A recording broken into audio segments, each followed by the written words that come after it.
Hey everybody, hey peeps, thanks for checking out my latest video.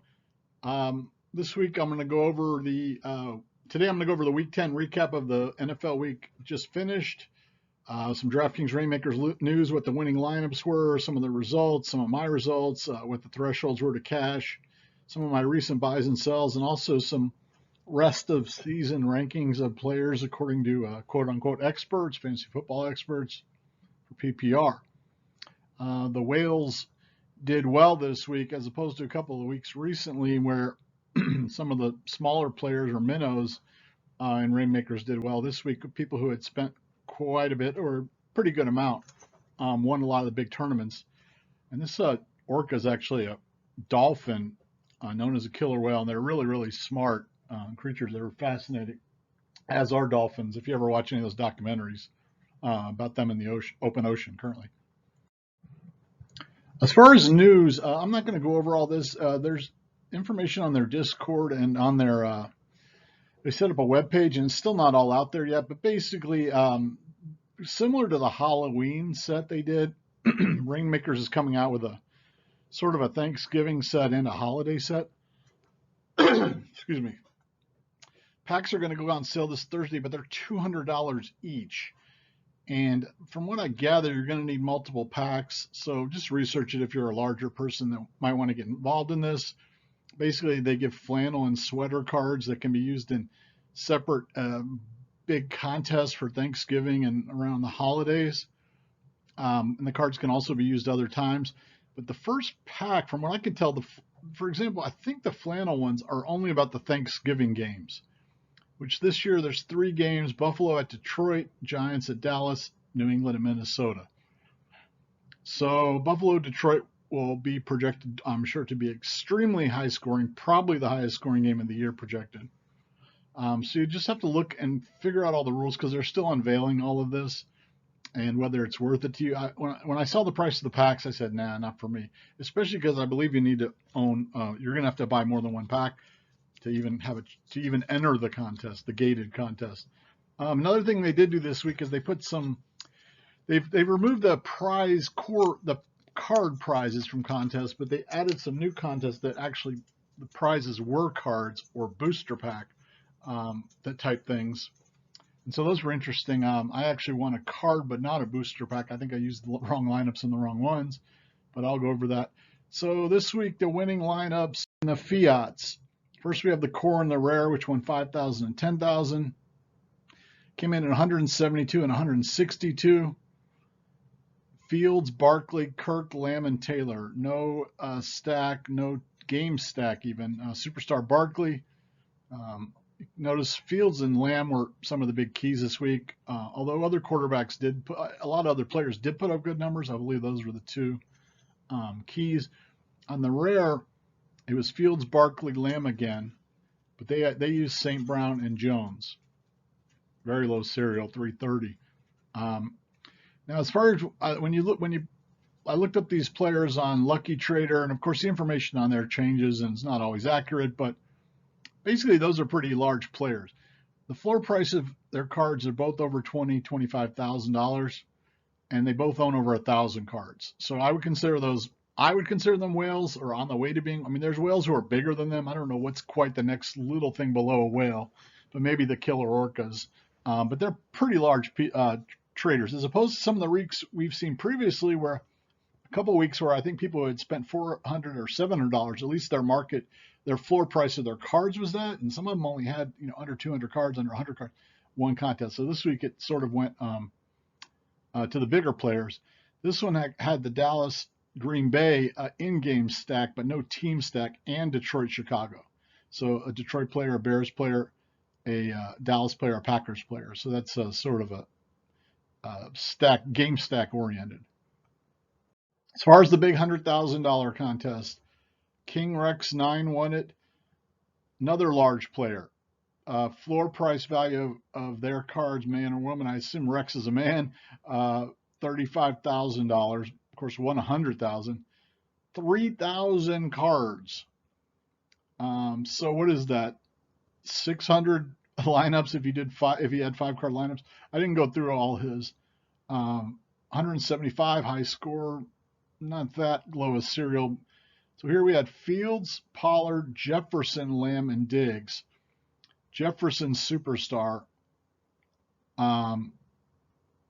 2 Dallas players, Dallas stack, Pollard and Lamb.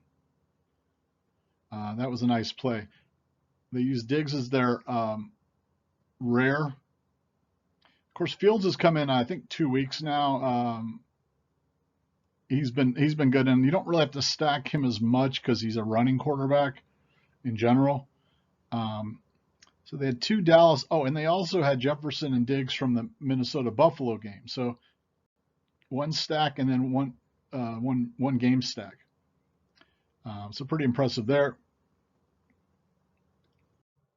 As far as the deep winners, the core wins 2,000, the rare wins 3,000. These came in at 203.5, 195-ish. Not tiny players. This person has a floor price of their cards of 2,000. When I checked it, only 78 cards, so very concentrated in top players. $8,000, 384 cards. Again, Fields. Again, Lamb. Fields and Lamb. What to notice here is, did they add players from the Sunday night and Monday night games? So like Philly and Philly, or Washington and Philly right there. It's hard to say if they added them. And then Ayuk here as well. It's possible they added those. Also, remember, it's just a strategy to utilize sometimes is to maybe put your showdown players in the deeps. I did a combination of both this week because it seemed like I had a lot of players from some of the games. So I did a combination, and I had a good week. I'll show you my results. I had my second best week overall in Reignmakers as far as cash out amounts. I'll show you that here in a second. Let's see. Barkley, the superstar there. I believe that's no superstar on that one. Yeah, no superstar. So here they had the McLaurin and the A.J. Brown. So it's possible this person was in contention and they had wide receiver spots open and they went ahead and bought those and added them in. It's hard to say. They may not have. It usually would be in the flex spot, I would think, where they would do that. And here they might not have either because of McLaurin rare, or they might have switched that from another deep lineup. It's hard to say exactly, but there's more flexibility with these, and these end up being more like sort of like DFS, regular DFS entries. They had a Dallas one here. What else did they have? Yeah, so anybody who had Fields with Mooney didn't do as well, which I did. Here they had Fields and Komet, which was a good one from the same team. And then they had the Buffalo, I believe it's Buffalo D and kicker. Let's see. Then Washington Philly game. So a lot of sort of connected. There's some connected ones on here. This was again from the Sunday night game. So none of these people have been what I would call small. What we've seen in previous weeks where people had, under 1,000, under 2,000. They're fairly large players. So even the deep elite winner won 10,000. They have a floor value of 22,000, over 1,000 cards. That came in at 213. So on this you can use 3 rares, which may be why the elite deeps have a higher cash level generally than the others, because a lot of these players have a lot of rares. Here was Jefferson was superstar again. Fields, no Lamb on this one. Yeah, so there you go. So the thresholds, the point cutoffs to cash this week. Near 100 on the core fiat, near 100 on the rare fiat, only 80 on the elite fiat. But that was still 10 points higher than last week. These are all been rising, getting more competitive. But the top winners, I think, were 160, 170. So it's getting a little more condensed in there as well. Now on the deeps, note this: 92 to catch the core deep versus 99 there. And it pays 3 versus 5, but that it was much easier. You could cash the core deep with 4 extra players with less score. The rare deep was 113 versus 119. It got progressively harder as it went up, which has sort of been the trend. The elite deep 122 versus 128. These went down a little bit, but it's harder to catch as you go up in the rarities. for me, when I play the rares, to get that $20 or $30 prizes on these is what I'm sort of going for. And that's really not that much difference with only four extra spots. It's a flex, a tight end, a kicker, and a D. Well, it depends on how you do it, but it's four extra spots, two of which are a kicker and a defense, and a required tight end. So the totals that have won, here's the core fiat, which is the contest that gets the most entries.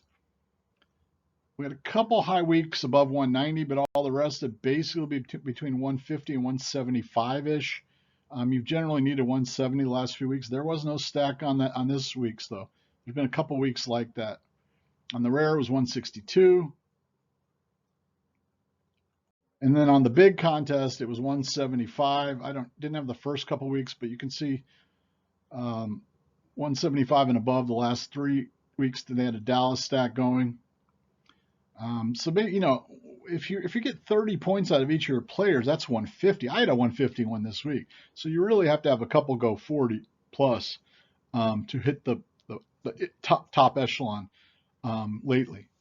So if you get 2 40s and 3 30s, that's 170, and that's hard to do, but.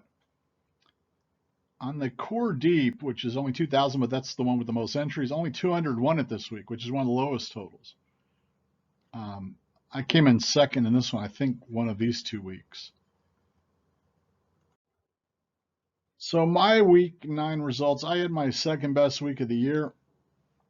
The big hit was on the rare showdown on Atlanta, Carolina. I finished 9th, I believe. I have it on the next slide.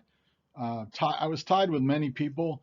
Probably like 14 or I can't remember, and I was right in the middle of them serial wise. So actually I think I might have finished. I think the best I could have finished was to win $250. I calculated it based on my serials, but also cashed quite a few on the rares, or a few, which boosts my total a lot. Rare fiat won $30, rare deep won $30. I believe that was on the same game, the Atlanta Carolina, where. That must have been an easy game to cash, or I just had or the combinations came in weird, because there's other showdown games that are where you have a lot of really good players and you don't cash. Like the Philly game, I had a lot of good players and didn't. But then last night I had a good cash in the oh no, that was the Philly Washington. The Sunday night San Francisco one I didn't. So that one I finished high for a showdown. I was up there. This was higher than that. I actually tied with somebody on serials. There were a lot of us tied with this total, and I actually tied with some on serials. I think I was winning 20 and 30 earlier in that.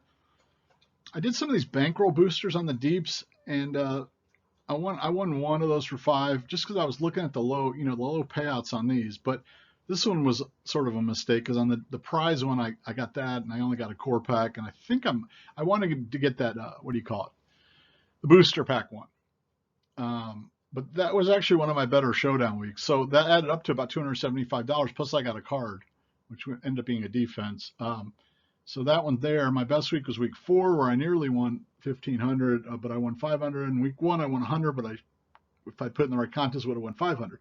But nonetheless, that puts me at 1,265 plus a bunch of cards for the year. I think I only put about 400 into Reignmakers, and I own a boatload of cards. And we still got 8 weeks left, remember, and playoffs. So there's a lot of contests left. So I'm paring back my cards, but I'm not dumping them all. I'll show you here what I've been doing. Okay, so if you remember last week, in my last week, I only had sold 2 cards and bought 1. Well, then I went and lowered prices of all my cards, in particular ones that I didn't consider, sort of top 1, 2 tiers, or maybe even top 3. I was like, I need to dump a lot. I got so many cards that that aren't really useful. So a whole bunch sold. Some of these were during the games or before the showdowns, or if you remember on the 4 o'clock games on Sunday, when they announced Murray and Stafford were out, there was a frenzy for quarterbacks. So I had to end up selling some, and I ended up having to buy like 3 Rodgers, but I actually got out of all of them. I bought a Walford. So the gist of it was, I lowered a lot of prices, And so a lot of these sold, and some of them, might have been a dollar or two too cheap or whatever. But I can buy them back if I need to. These cheaper ones. A couple might have been a little cheap, but like possibly the Harris, if he does well. The Dax, that was a limit price that filled. The Fields was a limit price that filled. I mean, this has happened to me throughout the season where my best players are getting. But if you think about it, to sell a core for that, and it's like how much, to win to get that out of it. And it is what it is. The Heineke sold, that was in the game, St. Brown.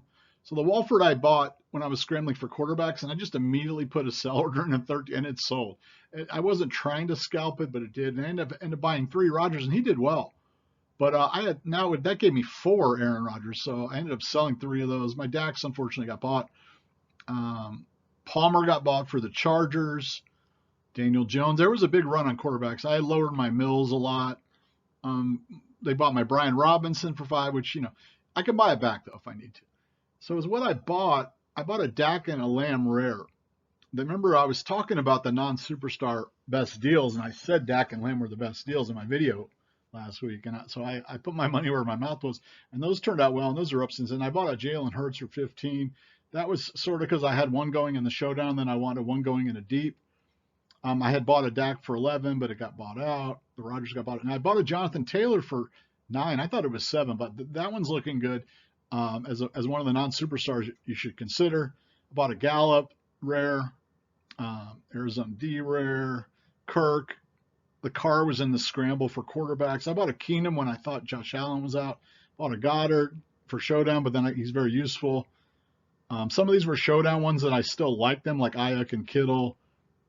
Also Pittman and Pitts was for the showdown. Mooney and Caroline D was the free card I got. So the net effect was I sold about $300 worth of cards. Of course, you got to take 10% off that. And I bought $225 worth. I still want to sell more of my cards, but not. I have a lot of cards for my purposes. But the good rares, I'm not really coming down on them much. I'm kind of like, if you want to buy them, you got to pay up. I know the superstar ones don't have quite as much value, but when you consider that, okay, so this is 4 times rarer than this, so that's the equivalent of $80 on that, or something like that. Now, the market for the rares isn't as liquid, like people aren't snapping them up, but it is what it is.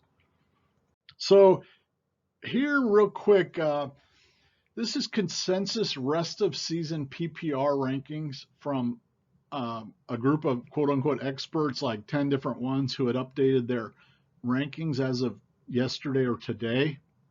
Just wanted to lay it out for you here real quick. This doesn't take into account buys. And the superstars I've marked in blue.